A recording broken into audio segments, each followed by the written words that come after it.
지금부터 오늘 주제에 대해서 한국생명공학연구원 이규선 본부장님의 발제가 있겠습니다. 환영의 박수 부탁드립니다.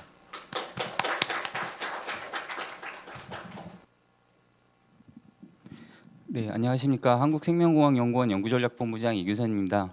오늘 이렇게 뜻깊은 키스텝 수요 포럼에서 발표할 수 있는 그 영광이고요. 방금 부원장님께서 이제 그 인사 말씀에 나눠 주셨듯이 굉장히 최근에 이제 바이오에 대한 이슈가 굉장히 커지고 있습니다. 특히 최근에 이제 말씀해 주셨듯이 바이든 정부에서 바이오 제조에 대한 행정명령을 발표를 했는데요. 거기에 대응해서 우리나라에서 전략기술로서 바이오를 어떻게 생각을 하고 관련돼서 어떻게 성장을 통해서 결과적으로는 단도직입적으로 말씀을 드리면은 바이오가 이제는 정말로 돈이 되는 시대가 되고 한국도 이에 대해서 경제 효과를 창출할 수 있는 그런 전략에 대해서 좀 사례 중심으로 해서 간단하게 말씀을 드리도록 하겠습니다. 오늘 발표는 바이오 기술의 특성 그리고 이제 그 바이오 기술의 현안 및 이슈에 대해서 말씀을 드리고요. 정책 제안이라고 하지만 그러니까 저희가 이제 그러면은 실제 사례에서 디지털 전환과 이런 것들의 바이오의 제조 혁신들을 어떻게 수행하는 것들이 이제 바람직할 것인가에 대해서 의견 차원에서 나눠드리도록 하겠습니다. 먼저 바이오 기술의 특성에 대해서 말씀드리도록 하겠습니다. 유엔의 2030 아젠다에서 지속 가능한 개발 목표에서 17개 중에서 11개가 바이오 기술로서 해결이 가능하다고 제시가 되고 있습니다. 특히 그 기술 사업화나 기업 운영에 있어서 굉장히 중요한 거시적인 환경 분석에 있어서도 이 바이오의 분야가 이제 디지털 전환을 통해서 최근 출산율 감소라든가 고령화 시대에 대응하는 이슈에서 굉장히 중요한 기술로서 이제 주목이 받고 있고요. 특히 이런 것들을 포함해서 향후에 바이오 경제가 어떻게 우리에게 영향을 줄 수 있는지에 대해서 천천히 살펴보도록 하겠습니다. 바이오 경제라고 하는 것은 다양한 그 선도국 또는 미국 이외에서도 실질적으로 생물학적으로 R&D를 통해서 생산되는 성과물에 대해서 인류의 복지와 인류의 경제에 어떻게 기여할 수 있는지에 대해서 정의를 하고 있습니다. 그리고 최근에 그 코로나19와 같은 팬데믹 상황에서 이런 것들이 세계의 경제 성장률에 이제 네거티브한 영향을 주는 거라서 굉장히 중요한 이슈들로 되고 있는데요. 그러면은 이러한 질병 이슈들을 어떻게 사전에 예방하고 어떻게 방지할 수 있는지에 대해서 이제 논의를 할 수가 있겠고요. 그것뿐만이 아니라 에너지 환경, 식량 자원의 이제 문제에서도 바이오들이 이런 해결점을 제시할 수 있고 이러한 해결점으로 나오는 성과물들이 실질적으로 바이오 경제에 이바지할 수 있다고 생각이 됩니다. 특히 우리나라가 주력 산업으로 이제 생각하고 있는 반도체나 자동차 산업들의 성장률에 대비해서 바이오의 성장 전망은 다 분야에 비해서 굉장히 높은 성장률을 보일 것으로 예상이 되고 있습니다. 저희가 이제 최근에 지금도 마스크를 끼고 계시는데요. 코로나19라고 하는 이전에 없던 새로운 것들을 겪게 되었습니다. 전 세계적으로 굉장히 많은 감염자, 사망자들을 발생했고 우리나라도 아직까지도 이 코로나19에 의해서 고통을 받고 있습니다. 굉장히 많은 사회 변화와 경제 변화 그리고 우리의 인식 변화들을 가져오게 되었는데요.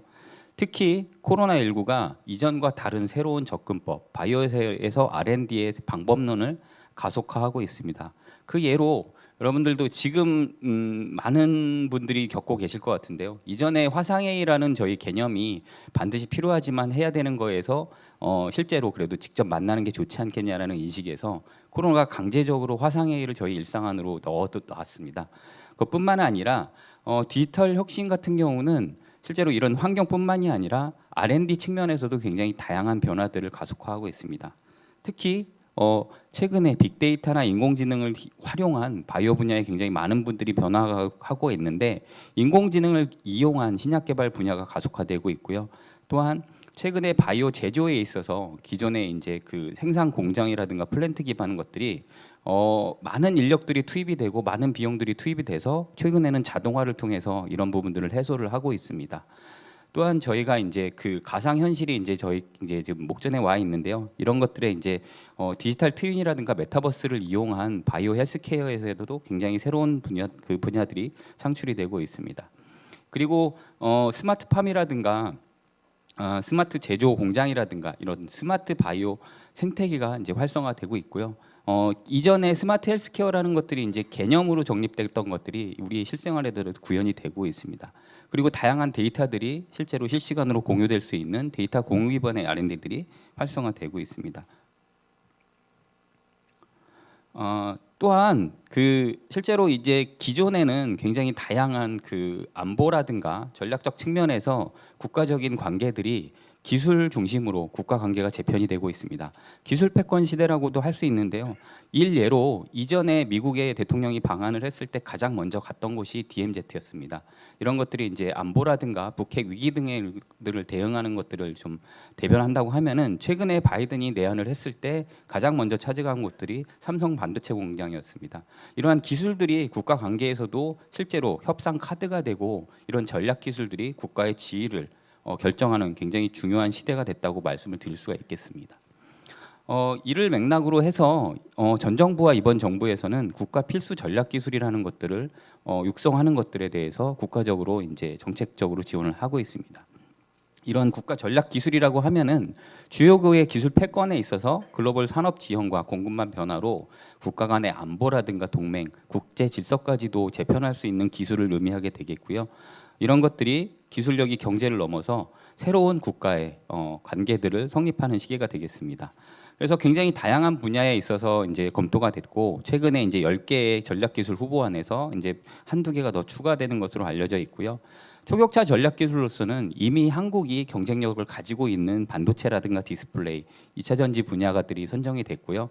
향후에 대체 불가 기술로서 성장이 가능한 분야로 바이오를 포함한 다양한 분야들이 선정이 됐습니다. 그래서 향후 5년 내지 10년 정도의 집중적인 투자를 통해서 이러한 기술들이 실제로 앞서 말씀드린 것처럼 국가의 경쟁력이 될 수 있다라는 것들로 이제 예시를 하고 있습니다. 특히 근데 이제 바이오 분야 같은 경우는 반도체 이제 뭐 10인치 메모리라든가 10인치 칩이라든가 아니면은 그 디스플레이 LED처럼 특정한 아이템이 있는 게 아니라 바이오 분야는 항상 경제 효과도 굉장히 좋고 신약 같은 경우도 이제 황금알을 낳는 거이다라고 얘기를 하는 것처럼 막연히 이런 분야들이 설정이 돼 있었는데 어떠한 부분이 실질적으로 킬러 아이템이 되고 키 아이템이 되는지 아니면 어떠한 부분들이 실제로 경제 효과를 창출할 수 있는지에 대해서는 아직까지는 이제 국내에서는 막연한 분야가라고 말씀을 드릴 수가 있겠습니다. 그리고 이제 인트로에서 말씀드렸듯이 바이오의 고질적인 한계가 굉장히 개발 기간이 오래 걸린다라는 단점이 있고요. 또한 이러한 것들에 투자되고 있는 다양한 비용들이 있다 보니까 고비용으로 그리고 실패 확률이 굉장히 높은 분야로 선정이 돼 있습니다. 그럼 이런 것들을 극복하기 위해서 어떤 것들이 필요하냐? 그래서 최근에 정부에서는 바이오 대전환이라는 이슈로 해서 실제로 디지털 전환 그리고 플랫폼화, 전략 기술화가 국가 바이오 이제 성장 동력의 핵심이라고 말씀을 드릴 수가 있겠습니다.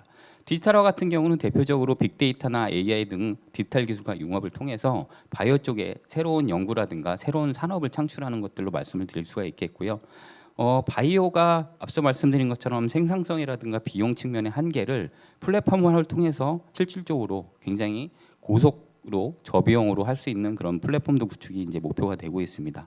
전략기술화는 앞서 말씀드린 이러한 바이오 기술들이 실제로 성과가 되겠구나 이제 막 그 최종 선물로 이루어졌을 때는 바이오도 한국의 전략기술로 새롭게 제시될 수 있지 않을까 전망을 하고 있습니다. 먼저 디지털 전환에 대해서 간단히 말씀을 드리도록 하겠습니다. 바이오 기술은 바이오의 데이터라든가 네트워크, 인공지능, 전자기술과 융합을 통해서 기존에 이루어지지 못했던 새로운 분야들을 창출하고 있습니다. 앞서 말씀드린 것처럼 스마트 헬스케어라든가 빅데이터 기반의 정밀의료 등이 데이터를 이용을 해서 이제 앞으로 구현이 되고 있고 현재도 우리가 이제 좀 체험을 하고 있고요. 이런 것들이 네트워크를 통해서 저희가 온라인 대면 진료가 그 전에 이제 어떤 여러 가지 문제로 해서 진행되지 못하고 있었는데 이런 부분도 네트워크라든가 데이터를 통해서 이제 구현이 될 거라고 생각이 되고 있습니다. 인공지능 같은 경우는 새로운 R&D 성과물을 창출하는 데 있어서 기존에 이제 사람의 여러 가지 것들의 이제 인사이트에 기반이 됐다고 하면은 인공지능이 굉장히 많은 경험들을 통해서 굉장히 빠른 결과물을 도출할 수 있는 시뮬레이션 기반의 R&D가 이제 가능해진다고 얘기를 하고 있고요. 특히 전자기술의 도입으로 인해서 기존에는 저희가 이제 합성의약품이라든가 최근에 이제 항체라든 바이오의약품에서 이제 신약 개념에서 디지털 치료제와 같은 새로운 개념의 치료제까지 새로운 산업이라든가 영역을 창출하고 있습니다. 이러한 측면에서 실제로 이런 것들을 아이템들을 가장 빠른 시간 내에 이제 국가의 인프라라든가 기반을 통해서 이제 구현할 수 있는 것들로 플랫폼화가 제시가 되고 있습니다. 그래서 바이오 전 영역의 활용성이 높은 플랫폼 기술들이 개발이 요구가 되고 있습니다. 대표적으로 디지털화 플랫폼에서는 데이터를 모으고 활용할 수 있는 기반으로서 국가 바이오 빅데이터 스테이셔닝들이 이제 제시가 되고 있고 현재 시범 사업이 운영이 되고 있고요. 특히 이제 전략기술 내 플랫폼으로서 앞서 말씀드린 바이오의 공정을 자동화시킬 수 있는 바이오 파운드리라는 개념, 반도체의 파운드리랑 유사한 개념이라고 생각하시면 될 것 같은데요. 실제로 이제 설계도 개념으로 맞춤 생산을 통해서 가장 최적화된 바이오 생산물을 생산할 수 있는 플랫폼이라고 생각하시면 될 것 같습니다. 그리고 바이오 쪽에서는 가장 큰 이슈가 기존의 이제 프로덕트 자체가 저희 실생활에 적용이 되는 게 아니라 굉장히 오랜 기간에 이제 인체 유해성 검증을 통해서 구현이 됩니다. 대부분의 신약 개발이 이제 멈춰져 있는 부분도 이런 임상 시험에서 조금만이라도 부작용이 난다면은 굉장히 많은 고비용이 투입이 됐다고 하더라도 이제 신약 개발이 실패하는 사례가 많은데요. 이런 것들에 그 인공지능이라든가 기존의 이제 데이터 기반에서 나오는 결과물들이 실제로 실증을 통해서 실생활에 적용될 수 있는 실증 인프라도 굉장히 중요하다고 말씀을 드릴 수가 있겠습니다. 앞서 말씀드린 두 가지를 기반으로 해서 바이오가 실제로 한국의 전략 기술화 될 수 있다라고 이제 좀 저희가 가정을 하고요. 여기서 보듯이 에보비 같은 경우는 대표적인 항체 회사입니다. 이 항체 개발로만 인해서 항체 의약품으로 작년 매출액이 약 62조 원에 달했었고요.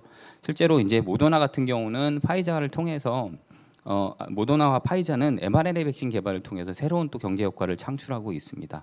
국내에서도 이런 바이오 기업들이 삼성바이오로직스라든가 셀트리온들이 굉장히 많은 매출로 굉장히 좀 선두가 되고 있지만 현재 첨단 바이오에서 이제 목표하고 있는 앞서 말씀드린 합성 생물학을 포함한 전략 기술이라든가 다양한 플랫폼 기술들이 융합이 돼서 실제로 바이오 K바이오라는 새로운 브랜드를 만들어내서 반도체라든가 자동차와 같이 우리나라의 국가대표급 기술로서 이제 성장할 수 있을 거라고 생각이 되겠고요. 이런 것들이 이제 저희가 이제 그 정부도조 차원이 아니라 민간이라든가 연구 주체들 그리고 이제 다양한 협력들을 통해서 창출이 될 수 있을 거라고 생각이 됩니다. 예, 간단하게 이제 바이오의 특성에 대해서 말씀을 드렸고요. 바이오 기술의 현안 및 이슈에 대해서도 좀 더 말씀을 드리도록 하겠습니다. 그래서 그 바이오 대전환과 미국의 주요 정책에 있어서 굉장히 중요한 이슈 중에 하나는 오래전부터 미국 같은 경우는 바이오의 대형 프로젝트 수행을 통해서 새로운 글로벌 R&D의 이제 리더십을 강화하고 있었습니다. 클린턴 정부에서는 휴먼 지놈 프로젝트를 1990년도에서 착수를 해서 이제 굉장히 많은 돈을 들여서 인간의 유전체 정보를 정복해 보겠다라고 하는 것들을 발표를 했었죠. 그 결과가 좀 미리 나왔었는데 2004년에 구축이 돼서 휴먼 지놈이 완전히 이제 지금 공개가 되고 나서는 인간 질병들이 다 극복이 될 수 있을 거다라고 생각을 했었습니다. 굉장히 많은 기여를 했었고 이 부분에 대해서도 현재까지 아직 조금 좀 많은 숙제가 남았지만 굉장히 큰 이슈였고요. 오바마 행정부에서는 브레인 이니셔티브라고 하는 굉장히 큰 프로젝트를 통해서 인간의 뇌 기능이라든가 이런 것들을 정복해 보겠다라는 것들로 발표를 했었습니다. 특히 브레인 이니셔티브 같은 경우는 최근에 이제 인공지능의 머신러닝이라든가 이런 것들에도 기여할 수 있는 다양한 기술도 활용이 되고 있습니다. 그리고 이제 트럼프 정부에서는 약간 좀 R&D가 감소하는 추세가 있었고 최근에 바이든 같은 경우는 바이오 제조 이니셔티브라고 하는 어떻게 보면 이거는 좀 새로운 분야를 확장하기 위한 대형 투자라기보다는 미국의 이제 기술 폐경 경쟁에서 이제 선점을 하기 위한 또 다른 미국의 이제 좀 핵심인 전략이라고 생각을 할 수가 있겠습니다. 이러한 배경에 있어서 가장 중요하게 생각되는 것들이 이제 좀 항생제 이슈였습니다. 지금 미국에서 지금 통용되고 있는 항생제의 96% 이상이 중국에서 제조돼서 수입이 되고 있습니다. 현재 미국하고 중국 같은 경우는 굉장히 중요한 기술 패권에서의 경쟁국이라고 할 수가 있겠고요. 수입 수출입 제한을 통해서 여러 가지 분야에 있어서 굉장히 다양한 이슈들이 나오고 있습니다. 근데 현재 이제 이 항생제 같은 경우는 실제로 이제 중국에서 이제 수입이 완전히 전면적으로 금지가 된다고 생각을 해봤을 때는 미국에서 굉장히 큰 항생제 대란이 일어날 수도 있다라는 거죠. 그래서 이러한 이슈들을 대비하기 위해서는 미국에서는 조치가 필요했을 거라고 생각이 되겠고요. 이러한 것들이 근데 단순히 미국이나 중국의 문제뿐만이 아니라 우리나라 같은 경우도 이제 바이오 쪽에 굉장히 이런 큰 문제라고도 할 수 있는데요. 국내 원료약 자급도 같은 경우는 2019년 기준으로 약 16.2%입니다. 그래서 굉장히 다양한 분야를 외국 수입에 의존하고 있어서 이런 부분들이 문제가 됐을 때는 우리나라도 굉장히 큰 이슈가 될 수 있을 거라고 생각이 됩니다.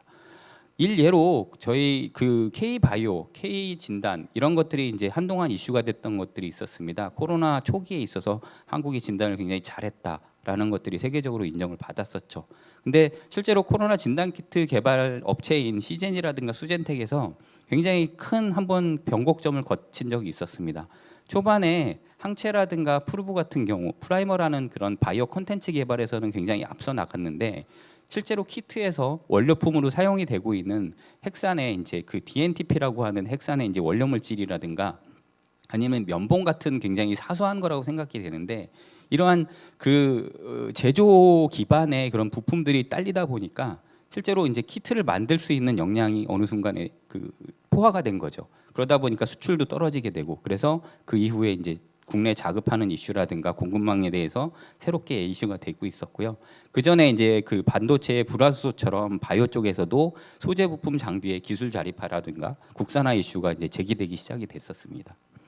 이러한 문제는 그 이후에 이제 우리나라가 이제 코로나 백신까지도 개발하는 바이오 강국이 됐다고 말씀을 드릴 수가 있겠는데 백신의 자급화를 위해서는 굉장히 다양한 원료 물질이라든가 개발 과정에 필요한 것들이 굉장히 실질적으로는 많은 부분이 수입에 의존을 하고 있습니다. 우리나라 자체가 이제 백신 개발을 해서 패키징까지 가능하지만 그 안에 들어가는 내용물들 같은 경우는 수입에 의존할 수밖에 없다라는 거죠. 이러한 이슈 때문에 국내에서도 바이오 소부장 이슈에서 바이오 배지라든가 전량 수입되고 있던 그런 의약품이라든가 아니면 바이오 소부장에 대한 것들에 대해서 정책적으로 지원을 하고 국내 이제 자립화들에 대한 것들이 문제가 이제 발생을 하기 시작했던 거죠. 특히나 저희는 이제 그 바이오 경제에 있어서 그 가치 산물에 있어서는 신약이라는 것들을 큰 예로 들고 있습니다. 개발 비용이 많이 드는 것만큼 저희가 이제 블록버스터라고도 표현을 하고 있는데요. 성공적인 신약 개발이 하나가 된다 그러면은 정말 어마어마한 경제 효과를 창출할 수 있다라는 거죠. 근데 여기 안을 좀 더 들여다보면은 실제로 신약 개발 비용이 약 2조 원이 든다고 하면은 그 중에서 절반 이상은 저희가 이제 바이오 SOC 사회 간접 자본이라고 하는 바이오 기반에 이제 투입이 된다라는 겁니다. 저희가 이제 뭐 일건비라든가 여러 가지 비용이 들지만 실제로 연구실에서 사용하고 있는 연구 기자재라든가 아니면 여러 다양한 원료 물질에 굉장히 많은 부분이 투입이 돼서 경제 효과는 이런 바이오 신약뿐만이 아니라 바이오 기반에도 굉장히 많이 산출이 될 수 있다라는 겁니다. 그래서 일례로 보시면은 작년에 파이자 같은 경우는 mRNA 백신 특수를 봐서 이제 좀 굉장히 많은 그 연 매출을 올렸고요. 신약 기업인 로슈 같은 경우도 굉장히 많은 매출을 올렸는데 비해서 서머피셔가 대표적인 바이오 기반 기업이라고 말씀을 드릴 수 있겠습니다. 그래서 바이오에서 나오는 원물질이라든가 아니면 키트를 주로 판매하고 있는 회사인데 거의 신약 기업의 버금가는 매출을 올리는 부분으로 보일 수가 있겠습니다. 그래서 뭐 여담으로 말씀을 드리면은 삼성이 바이오 분야에 들어왔을 때 실제로 매출 부분을 어떤 데서 나올 수 있는가 분석을 통해서 여기보다는 이쪽이 실제로 바로 캐시카우가 될 수 있다라는 생각에서 삼성은 실제 R&D를 통해서 이제 신약을 개발하는 것보다는 바이오 SOC라고 하는 바이오 제조 쪽에 삼성 바이오로직스로 투자를 했던 거라고 생각이 됩니다. 뭐 반면에 이제 SK 같은 경우는 SK 바이오팜에서 이제 실제로 그 뇌전증 치료제를 FDA 승인까지 받았고요. SK 바이오사이언스 같은 경우는 특히 이쪽에 집중을 하는 회사라의 구조라고 말씀드릴 수가 있겠습니다. 이러한 이슈로 바이든 행정부에서는 바이오 산업에서 기술 패권을 확보하고 유지하기 위해서는 제조가 굉장히 중요한 분야라고 생각을 하고 이런 것들에 이제 행정명령으로 발표를 했습니다. 앞서 말씀드린 것처럼 바이오에서도 반도체 기반처럼 팹리스라든가 파운드리 개념으로 이제 제조를 하는 것들이 이제 여러 가지 주장이 되고 있는데요. 그래서 바이오 팹이라든가 바이오 메이드 구축을 운영하기 위한 바이오 제조 이니셔티브라고 하는 행정명령을 발행을 했고요.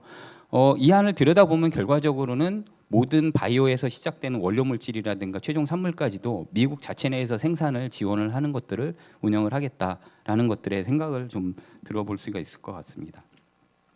그리고 그 다음에 그러면 우리나라 같은 경우는 어떻게 이 부분에 대해서 대응을 할 수 있는가에 대해서 조금 더 생각을 해볼 수가 있을 것 같습니다. 우리나라 신약 개발의 특성을 조금 살펴보시면은 글로벌 그 빅파마 같은 경우 R&D 비용이 굉장히 많이 듭니다. 그래서 앞서 말씀드린 것처럼 신약 개발에 들어가는 비용이 굉장히 많다 보니까 이런 것들을 감당할 수 있는 기업들이 실제로 신약 개발에 들어가게 되고 이 중에서 몇 가지들이 성공이 된다 그러면은 이 R&D 투자 비용을 바로 회수할 수 있다라는 그런 그 경제 효과를 창출할 수 있다라는 거죠. 그런 반면에 한국은 굉장히 큰 기업임에도 불구하고 실제로 R&D 비용 투자에서는 굉장히 많은 차이를 보이고 있습니다. 이러한 R&D 투자 비용의 차이하고 그리고 이제 한국의 이제 R&D 특성상 신약 개발 같은 경우는 기초 연구에서 나오는 산물하고 그 임상 연구 그 이후에 이제 실용화 연구에 있어서 좀 단절적인 의미를 보이고 있습니다. 그래서 연계가 되는 것들이 아니라 신약은 하나의 파이프라인이라고 부르는 것처럼 쭉 연계돼서 개발이 되는 게 굉장히 중요한데 실제로 논문 특허로 끝나가 되거나 아니면 후보 물질까지만 이제 개발이 되는 이런 단절적인 그런 특성을 가지고 있고요.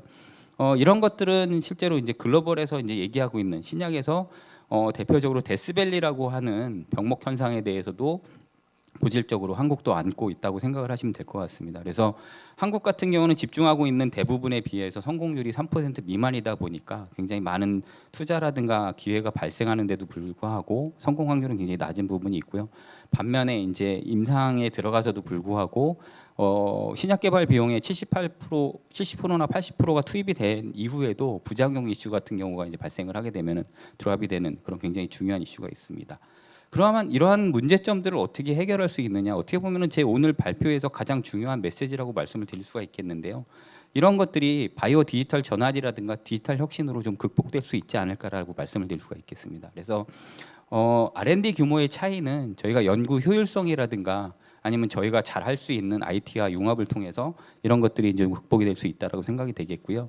실제로 제조 혁신 같은 경우는 지금 이 중간에 그 끊어지는 단절적 의미의 연계성 부분에서 굉장히 활용이 될 수 있을 거라고 생각이 됩니다.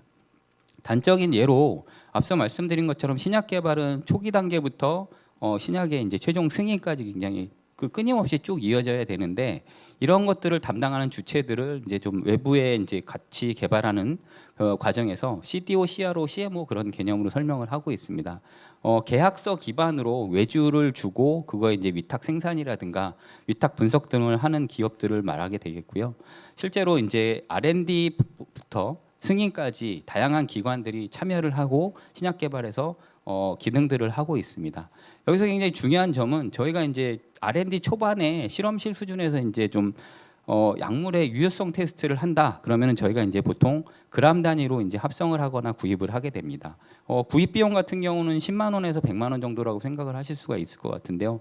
이게 실제로 조금 더 다음 스테이지에 이제 동물 독성 실험이라든가 처음에 이제 파일럿 그 임상에 들어가게 되면은 굉장히 많은 양이 필요하게 된다는 거죠. 보시는 것처럼 킬로그램 단위라든가 수십 킬로그램 단위 그리고 실제로 상용화 직전에서는 서브 톤 단위까지 이제 스케일업을 해야 되는 이슈가 있습니다.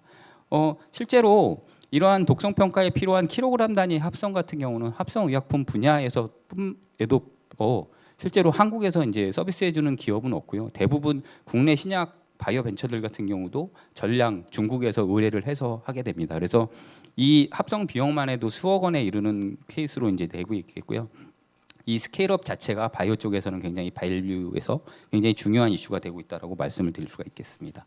그래서 앞서 말씀드린 이제 글로벌 바이오 의약품의 CDMO 시장에서 연구부터 승인까지 다양한 주체들의 기능들을 하고 있는데 실제로 한국 기업들 같은 경우는 이러한 그 글로벌 바이오 의약품의 CDMO 세장을 지도하고 있다고 말씀을 드릴 수가 있겠습니다. 그래서 삼성 바이오로직스라든가 셀트리온, SK 바이오사이언스 같은 경우가 항체 의약품, 특히 이제 좀 저희가 이제 합성 의약품보다 조금 더 새로운 의약품으로 생각되고 있는 바이오 의약품이 부가가치가 굉장히 높은데 이런 부분에 있어서 굉장히 중요한 역할들을 하고 있다고 말씀을 드릴 수가 있겠습니다. 실질적으로 글로벌 바이오 CDMO 시장 같은 경우는 지속적으로 성장을 하고 있고요. 좀 상징적으로 앞서 말씀드린 것처럼 글로벌 빅파마에서 실제로 신약 개발하는 순위로 치면은 한국은 뭐 100위 안에서도 찾기 힘들 정도인데 실제로 CDMO 시장에서 있는 생산 기업으로 치면은 로슈 다음으로 삼성 바이오로직스가 위치를 하고 있습니다. 스케일이라든가 생산 규모, 매출에 있어서 굉장히 상위를 점유하고 있다라는 거죠. 특히나 K 제약바이오 CDMO 사업에서 삼성바이오라든가 SK바이오사이언스 같은 경우가 실제로 코로나에서 이슈가 되고 있던 백신을 직접적으로 생산하는 위탁 생산 업체들이 운영이 되고 있다라는 거죠. 그래서 이러한 특징들이 이제 아무래도 바이오 쪽에서 어떻게 경제 효과를 창출할 수 있고 어떤 부분을 집중해서 이제 집중적으로 인큐베이션을 해야 되는지를 좀 대변할 수 있을 거라고 생각이 됩니다. 그래서 이 그 저희가 이제 항상 얘기를 R&D 측면에서 합니다. 산학 연병의 네트워킹이라든가 공동 연구가 굉장히 중요하다. 그러면 실질적으로 신약 예시를 말씀드리게 되면은 기초 단계에서는 대학 연구소 바이오텍들이 이런 것들을 좀 추진을 할 수가 있을 것 같고요. 그 이후에 전임상이라든가 임상 그리고 들어가고 상용화 자체에서는 실제로 그 기능들이 이러한 그 CDMO 기업으로 넘어가서 이런 그 네트워크가 구축이 된다고 하면은 한국에서도 새로운 또 신약 개발의 모델이 될 수 있지 않을까 생각이 됩니다. 특히나 향후에 저희가 이제 그 mRNA 백신을 저희가 이제 신약 분야에서는 차세대 모달리티 새로운 신약 제형이라고 이제 표현을 하고 있는데요. 기존에 이제 신약 개발이 집중하고 있는 분야 이외에 새로운 신약 분야에서는 이런 모델들을 선제적으로 구축을 한다고 하면은 K 브랜드, K 바이오, K 신약이라는 것들이 새로운 모습을 갖출 수가 있지 않을까 생각이 되고 있습니다. 그 측면에서 이제 정부에서는 굉장히 중요하게 생각하는 것 중에 하나가 이제 디지털 전환이고요. 이 디지털 전환이 이제 저희가 일상생활뿐만이 아니라 바이오라든가 바이오 헬스에서도 굉장히 중요한 연구 이슈가 되고 있습니다. 특히 과기부에서는 연구 개발 측면에서 연구 개발 과정 전체를 디지털화하는 것들이 굉장히 중요한 목표가 되고 있고요. 이런 것들을 위해서 연구 개발 디지털을 통해서 저희가 이제 앞서 말씀드린 컨텐츠를 많이 확보를 하고 이런 것들에 대한 그 실제로 핵심 역량들을 가지고 있는 융합 인력들을 이제 양성을 하고 그리고 이제 연구 데이터에 있어서 실제로 저희가 이제 데이터가 돈이 되고 데이터가 경쟁력이라고 얘기를 하고 있는데 바이오 쪽에서는 굉장히 그 이슈가 더 심합니다. 바이오 데이터 같은 경우는 그 자체가 이제 가치가 되고요. 바이오 데이터 자체가 실제로 기술 사업화가 되는 케이스가 굉장히 많습니다. 그래서 이런 연구 데이터의 활용에 있어서 선순환 생태계를 구축하는 게 정부에서 정책으로 추진하고 있고 이런 정책안이 이제는 이제 어떻게 이행할 수 있는지에 대한 이행 계획으로 이제 좀 검토가 되고 있다고 말씀을 드릴 수가 있겠습니다. 그래서 좀 약간 좀 앞서 인트로를 드렸고요. 실제로 그러면은 저희가 이제 어떻게 어프로치를 하는지에 대해서 사례 중심으로 좀 말씀을 드릴 수가 있겠습니다. 다시 한번 이제 바이오 산업의 좀 특성을 다시 한번 말씀을 드리면은 바이오는 R&D가 핵심이라는 거는 뭐 이제 그 다들 아실 겁니다. 근데 이 우수한 R&D가 시장의 성공으로 되는 기술 집약적 산업이라는 특성을 가지고 있고요. 최종 나오는 프로덕트뿐만이 아니라 R&D 과정 자체가 기술 사업화가 된다는 특성이 있습니다.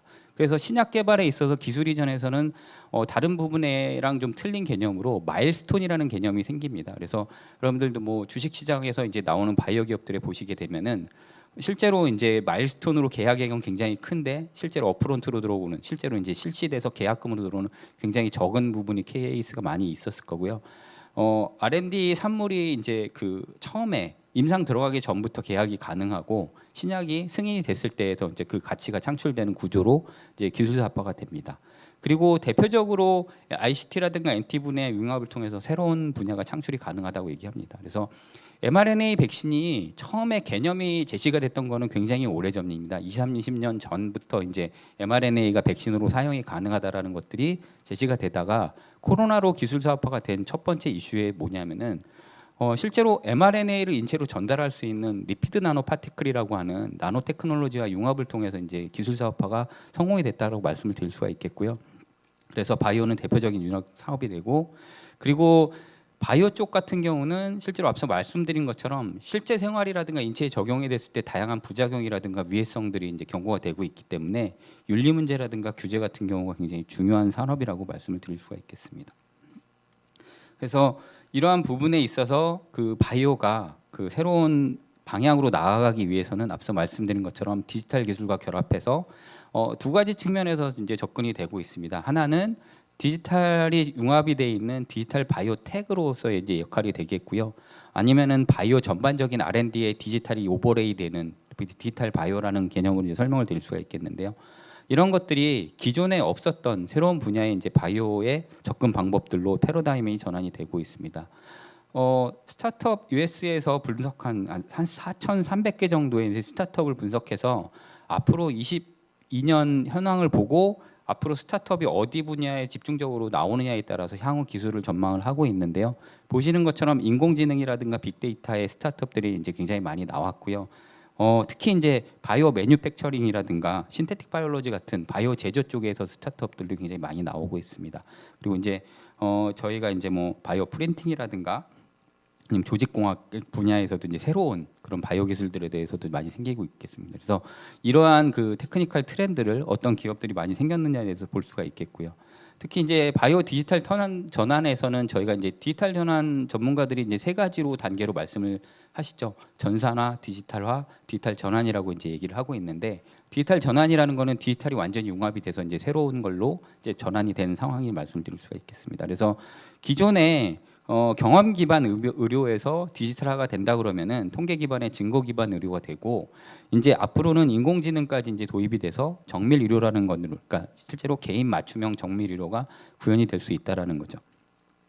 그 예로 앞서 말씀드린 미국에서 이제 유전체 프로젝트가 끝나고 나서 굉장히 큰 이슈가 됐던 것 중에 하나가 안젤리나 졸리라고 하는 굉장히 유명한 배우가 있습니다. 그래서 안젤리나 졸리의 그 모친이 난소암으로 사망을 했었습니다. 그래서 본인도 난소암이라든가 유방암에 걸릴 수 있는 유전자를 가지고 있고 향후 몇 년 안에 그런 암 발생률이 굉장히 높을 거라는 그런 진단을 받고 선제적으로 유방 절제술을 받았습니다. 그래서 이런 것들이 실제로 유전체 분석을 통해서 우리의 개인의 의료 환경이라든가 이 삶의 질을 바꿀 수 있다라는 굉장히 큰 이슈가 됐었고요. 최근에는 이제 진단 분야에 있어서 이런 빅데이터라든가 의료 정보들을 활용하는 것들이 이제 좀 가시화되고 있죠. 그래서 인공지능으로 인해서 영상 진단이라든가 실제로 이제 그 유전체 정보를 포함해서 진단하는 것들은 거의 상용화가 되고 있고요. 향후에 이런 것들이 실제로 이제 진단뿐만이 아니라 치료 예방까지도 확장될 수 있다라는 것들로 개인 맞춤형 정밀 의료들이 구현이 되고 있습니다. 그 예시 중에 하나가 이제 저희가 이제 디지털 트윈이라는 개념은 잘 아실 겁니다. 그래서 실제로 저희가 의료 현장에서 활용할 수 있는 바이오 트윈, 메디컬 트윈들을 이제 디지털 트윈화 시키게 된다고 하면은 저희가 온라인 대면 진료에서 기존에 그냥 의무 기록만 가지고 환자를 진단하는 것들이 아니라 이 환자가 가지고 있는 실물 정보도 이제 가상 공간에서 트위닝을 할 수가 있다라는 거죠.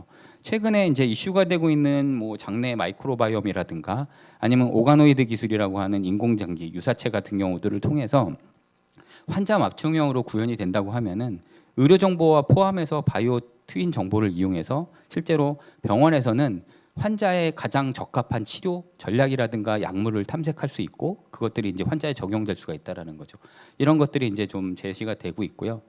지금 데이터가 중요하다고 자꾸 반복적으로 말씀을 드리고 있는데 현재 이제 국가에서 R&D를 통해서 나오는 데이터 같은 경우는 저희가 이제 그 의무적으로 R&D를 통해서 데이터 매니징 플랜을 제출하고 그러니까 좀 후향적으로 좀 저희가 좀 수집을 하고 있습니다. 근데 선제적으로 이 데이터들을 만들어내는 사업들이 좀 미리 좀 필요하다라는 것들이 제시가 되고 있고 저희 기관에서도 실제로 활용 가능한 표준화된 데이터들을 생산하는 데이터 생산 자체가 R&D가 되는 그런 사업들이 기획이 되고 있습니다. 그리고 그 다음이 인공지능을 활용해서 실제로 바이오가 어떻게 변화하고 있느냐에 대해서 간단하게 말씀을 드리겠습니다. 그래서 대형 제약사 같은 경우는 이미 인공지능을 활용한 신약 개발에 이제 뛰어들었고요. 특히 EU 같은 경우는 이런 것들의 인공지능의 이제 데이터의 양을 확보하기 위해서 글로벌 제약사들의 이제 협력 체계를 통해서 멜로디 프로젝트를 통해서 신약 기업들이 가지고 있는 정보를 공유하고 이 정보를 바탕으로 굉장히 효율적인 신약 개발을 프로세스를 진행하자라는 프로젝트가 진행이 됐습니다. 그래서 한국에서도 인공지능 기반의 신약 개발을 아마 멜로디 기반의 이제 벤치마킹하는 것들을 우선적으로 정부 주도적으로 이제 구축을 하고 향후에 이제 진행을 할 거로 예상이 되고 있습니다. 그 말씀드린 것처럼 인공지능 같은 경우는 평균 5년 이상 걸리던 것들을 반절 정도 걸리는 그 시간으로 단축할 수가 있다고 예상이 되고 있고요. 신약에 전체적으로 드는 기간들을 굉장히 빠르게 단축할 수 있다라고 예시가 되고 있습니다. 그래서 굉장히 많은 인공지능 기업들이 글로벌 빅파르마들과 콜라보레이션을 통해서 하고 있습니다. 그리고 여러분 구글에서 처음에 인공지능 기반의 이제 알파고라고 해서 인공지능이 우리 실생활에 어떻게 적용이 될 수 있는가에 대해서 했었는데요. 알파고 넥스트 프로젝트가 알파폴드였습니다. 그래서 단백질의 구조를 알게 되면은 저희가 이제 그거에 맞춤형 신약을 개발하는 데 굉장히 용이하게 되는데요. 이 알파폴드가 기존의 R&D 기반으로 해서 나오는 그런 단백질 구조 예측에 비해서 굉장히 높은 수준으로 이제 정확한 단백질 구조를 예측할 수 있다라는 것들로 이제 업그레이드가 되고 있고요. 지금은 이렇게 예측된 구조를 통해서 맞춤형 신약이 개발이 되고 기후 이후에 이제 신약 개발까지 연계가 될 수 있어서 새로운 또 신약 개발의 전기가 마련이 됐다고 말씀을 드릴 수가 있겠습니다. 그러면은 이제 새롭게 이제 타겟을 도출하거나 신약에 이제 물질을 도출하는 것들도 인공지능으로 할 수가 있겠지만 그 이후에 그러면은 저희가 신약에서는 최적화 단계라는 것들이 굉장히 중요한 이슈로 이제 좀 알려져 있습니다. 그래서 이 최적화 단계에서는 아무래도 이제 제조 혁신이라는 게 굉장히 키 아이템이 될 수가 있을 것 같은데요. 그래서 말씀드린 것처럼 지능형 공장이라든가 통합 데이터 관리 시스템, 그러니까 실시간으로 데이터를 모니터링하면서 그 결과들이 제조까지 반영이 될 수 있는 것들, 그리고 스마트 시스템을 통해서 공정 자동화를 통해서 이런 부분들이 이제 그 신약의 물질들을 이제 생산하는 데 반영이 된다라는 것들을 개념으로 바이오 파마 4.0들이 도입이 되고 있고 운영이 되고 있습니다. 뿐만 아니라 다양한 신기술들이 기존에는 저희가 이제 그 신약 분야, 바이오 분야에서 뿐만 아니라 모든 분야가 마찬가지일 건데요. 공장에서 어쨌든 공장의 가동이, 그러니까 저희가 라인이라고 하는 제조 공정이 이제 세팅이 되면은 거기에 신기술이 들어가기가 굉장히 어렵습니다. 그래서 라인이 있는 데서 이제 그 기술들이 오버힐이 되면서 새로운 것들을 이제 생산하게 되는데, 이러한 바이오 쪽의 신기술 같은 경우는 새로운 것들을 할 수 있는 그런 기반들이 들어가게 되고, 이 프로세스들이나 모든 것들을 모듈화해서 저희가 이제 새로운 기술들을 좀 접목할 수 있는 바이오 제조 혁신들이 이제 좀 제시가 되고 있습니다. 그리고 뿐만 아니라 앞서 말씀드린 것처럼 바이오 팩토리가 이제 스마트화되고 있는 것들이 말씀을 드릴 수가 있는데요. 바이오 파운드리를 포함한 합성 생물학 분야에서도 이런 부분들이 강조가 되고 있는데, 실제로 바이오 원료가 들어가서 최종 산물이 나오는 과정에 있어서 설계도를 제시를 하고 이 설계도에 맞는 제품을 빠르게 생산하고 오류 수정하는 것들이 사이클이 돌아가면서 이런 것들이 마이크로바이오 파운드리처럼 그 제조 공정에도 활용이 될 수가 있다라는 거죠. 그리고 향후에 바이오 쪽의 미래 기술 중에 하나가 특정한 부분에 있어서 이제 저희가 이제 유비퀴터스 스마트 헬스케어에서 굉장히 중요한 게, 저희가 약국을 가지 않아도 집에서 의약품들이 배달이 되거나 생산될 수 있다라고 하는 그런 개념으로 이제 설명이 될 수 있는데요. 이런 것들이 구현이 된다고 하면은 설계도가 전송이 되고 집에서 이제 의약품이 생산될 수 있는 미래 사회가 구현될 수 있지 않을까 생각이 됩니다. 그리고 이제 그 축에서 이제 국가적으로 이제 구축해야 될 수 있는 그 대표적인 인프라 플랫폼으로 제안되고 있는 게 합성 생물학 분야의 바이오 파운드리입니다. 그래서 앞서 말씀드린 데이터 인공지능들이 이제 오버레이가 되고, 실제로 인공지능 기반으로 이제 유전체를 설계를 하게 되죠. 설계도가 나오게 되면은 이 설계도에 대한 그런 템플레이트가 합성이 되고, 이 합성된 이후에 그런 산물들이 빠르게 테스트되고 거기에 오류 수정이 다시 또 사이클을 돌아갔고 갑니다. 그래서 이런 것들이 이제 설계도를 디자인할 때 있어 정확도나 속도가 이제 굉장히 높아지게 되겠고요. 실제로 테스트하고 제품 생산에 있어서 효용이라든가 비용을 굉장히 절감할 수 있다라는 것들로 제시가 되고 있습니다. 이런 이유 때문에 미국 등 주요 국가에서는 바이오 파운드리가 이제 국가적 아니면 민간 주도로 세팅이 되고 있고요. 국내에서도 이제 저희가 이제 국가적으로 이제 이런 사업들에 대해 검토를 하고 있지만, CJ 헬스케어라든가 아니면 이런 부분에 있어서는 선제적으로 민간 주도의 파운드리가 구축돼서 운영이 되고 있습니다. 이런 합성 생물학 같은 경우는 기존에는 저희가 이제 바이오 쪽에서는 실제로 이제 정제를 한다거나 추출을 한다라는 과정을 거쳤습니다. 근데 합성 생물학은 이전에 없던 것들을 새롭게 만들어낼 수도 있고, 이전에 그 정제 추출을 통해서 만들었던 것들을 실제로 합성해서 만들 수 있다는 새로운 전기라고 제시가 되고 있습니다. 그래서 말씀드린 것처럼 환경에 있는 그런 환경 친화적 플라스틱이라든가, 의학 같은 경우는 mRNA 백신 제조 설계에 이미 이제 합성 생물학들이 이제 적용이 됐었고요. 굉장히 다양한 분야에 있어서 이런 것들이 이제 새로운 기술로서 게임 차원제로서 역할을 할 수 있다라고 제시가 되고 있습니다. 그래서 앞서 말씀드린 바이오의 한계, 고질적 한계인 이런 그 바이오 상용화에 대한 시간이라든가 비용을 획기적으로 절감을 할 수 있다 생각이 되고 있습니다. 그래서 저희가 또 이제 미래에서는 저희가 이제 약을 매일 하나씩 먹어야 되는데, 이런 합성의약품 같은 경우는 실제로 살아있는 의약품을 생산하게 되면은 한번 먹어서 몸 안에서 지속적으로 생산할 수 있는 사이클로도 만들 수 있다라는 거죠. 그래서 뭐 일례로 이제 mRNA 같은 경우가 실제로 한 1000개 이상의 이제 그 가능성 있는 mRNA를 제시를 하고 합성을 빨리 해줌으로 인해서 기존의 백신 개발 기간에 한 8년 이상 걸렸던 것들을 1년으로 단축했다라는 것들이 이제 굉장히 중요한 이슈로, 긴코바이오웍스라는 그런 회사가 모더나와 같이 이제 공동 개발을 했고요. 실제로 긴코바이오웍스는 그 나스닥에 상장이 될 때 기업 가치가 약 25조 원으로 이제 받은 적이 있었습니다. 그래서 말씀드린 것처럼 합성 생물학은 의료 헬스케어뿐만이 아니라 에너지, 제조, 식량 분야에서도 굉장히 높은 활용도가 높다고서 말씀드릴 수가 있겠습니다. 이 반도체 파운드리랑 유사한 개념인데요. 실제로 이제 그 각각의 제조사들이 설계도를 주게 되면은 파운드리에서 이제 그 주문 제작 방식으로 이제 생산을 하게 되는데 바이오텍도 마찬가지로 이런 파운드리가 있다라면은 개별 기업의 개별 바이오텍들이 설계도를 주게 되고 최적화된 산물들을 그 기업으로 다시 피드백함으로 인해서 바이오 산업의 이제 혁신이 될 수 있다라는 거죠. 그래서 이 모식도는 데이터를 공급하고 그 안에서 이제 수집 관리를 하고 활용 주체들이 활용할 수 있는 그런 전체적인 그림에서 바이오 쪽은 어떻게 이제 할 수 있는가? 대표적으로 앞서 말씀드린 디지털 치료를 포함한 신기술 신분야도 마찬가지 적용될 수 있겠는데요. 실제로 데이터 생산하는 것들부터 이제 빠르게 이제 좀 표준화된 것들을 하고 이런 것들은 이제 국가 시스템에서 관리를 하게 되고 실제로 다양한 주체들이 활용할 수 있는 데이터의 생산, 수집, 활용의 선순환 체계를 구축하는 것들이 정부 정책에 연계돼서 이제 수행이 되고 있고요. 이 부분 같은 경우는 과기부뿐만이 아니라 다양한 부처에서 이런 그 디지털 전환이 이 분야에 적용될 수 있도록 이제 좀 지원을 하고 있는 걸로 알고 있겠습니다. 예. 발표에 대한 내용은 여기까지 말씀을 드리도록 하겠습니다. 감사합니다.